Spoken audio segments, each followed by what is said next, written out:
देवपुर गांव की चौपाल पर रोज की तरह हलचल थी। कभी किसी की बैल गाड़ी की चर्चा, कभी खेतों की, तो कभी शहर से लौटे किसी रिश्तेदार की बातें। लेकिन इन दिनों सबसे ज्यादा चर्चा एक ही आदमी की थी, केला पकौड़ा वाला हरि। हरि कोई बहुत पढ़ा लिखा नहीं था। गांव के प्राथमिक स्कूल से मुश्किल से 5वीं पास हुआ था। घर की हालत भी अच्छी नहीं थी। उसके पिता किसान थे, लेकिन बरसों से फसल खराब होने और कर्ज चढ़ने की वजह से हालत बिगड़ चुकी थी। हरि के पास कोई बड़ी नौकरी का सपना भी नहीं था, लेकिन उसमें एक बात थी, हिम्मत और जुगाड़। हरि को बचपन से ही केले बहुत पसंद थे।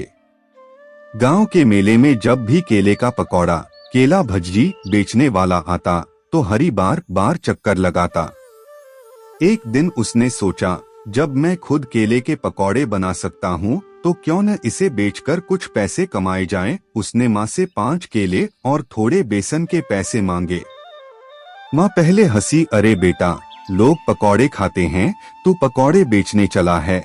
हरि ने मुस्कुराकर कहा, माँ कोशिश करूँगा, अगर सफल हुआ तो घर के खर्च में मदद होगी। उस दिन हरि ने चौपाल के पास एक छोटी सी लकड़ी की रेहड़ी पर केले के पकौड़े बनाए।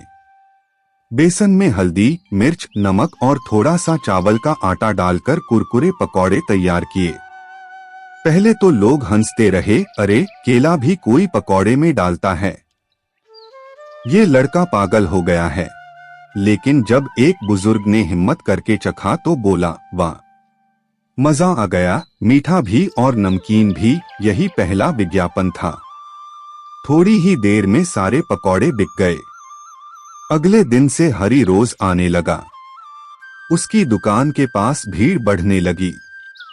मजेदार बात ये थी कि हर बार पकौड़े बेचते समय हरि मजाक करता, चुटकुले सुनाता और ग्राहक को हंसाकर खिलाता। एक बार एक ग्राहक बोला, तेरे पकौड़े तो अच्छे हैं, पर मिर्ची क्यों नहीं डालता? हरि तुरंत बोला, अरे भैया, अगर मिर्ची भी डाल दूं तो आपकी बीवी बोलेगी, ये तो घर में भी पकौड़े बनाता है, दुकान पर क्यों गया? सब ठहाका लगाकर हंसने लगे। धीरे धीरे उसका ठेला गांव का कॉमेडी ठेला बन गया। लोग सिर्फ पकौड़े खाने नहीं, बल्कि हंसने के लिए भी आते। एक बार गांव में मेले का आयोजन हुआ।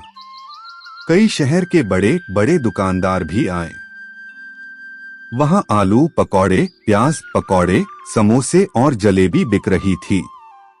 हरि थोड़ा घबराया, इतनी बड़ी दुकानों के सामने मेरा केला पकौड़ा कौन खरीदेगा? मगर उसने हार नहीं मानी। उसने सोचा, कुछ नया करना होगा। उसने अपने पकौड़ों के नाम बदल दिए, छोटा पकौड़ा, नन्हा केला बम, बड़ा पकौड़ा, गोल्डन केला रोल, तीखा पकौड़ा, जलेबी वाला झन्नाट। लोगों को नाम ही इतने मजेदार लगे कि भीड़ जुट गई। बच्चों ने कहा, हमें नन्हा केला बम चाहिए, और बुजुर्ग बोले, गोल्डन केला रोल दो। उस दिन हरि के पकौड़े सारे बिक गए और उसने सबसे ज्यादा कमाई की। धीरे धीरे हरि का नाम पूरे इलाके में फैल गया। लोग दूर दूर से सिर्फ उसके केले के पकौड़े खाने आते। एक बार शहर से एक यूट्यूबर आया जिसने हरि का वीडियो बना दिया, केला पकौड़ा वाला, हंसी का ठेला। वीडियो वायरल हो गया। अब लोग शहर से आकर भी हरि के पकौड़े खाने लगे। हरि ने अपने ठेले पर एक बोर्ड लगा दिया, यहाँ सिर्फ पकौड़े नहीं, हंसी भी परोसी जाती है। हरि अब सिर्फ पकौड़े वाला नहीं रहा, बल्कि गांव शहर में मशहूर कॉमेडी पकौड़ा किंग बन गया।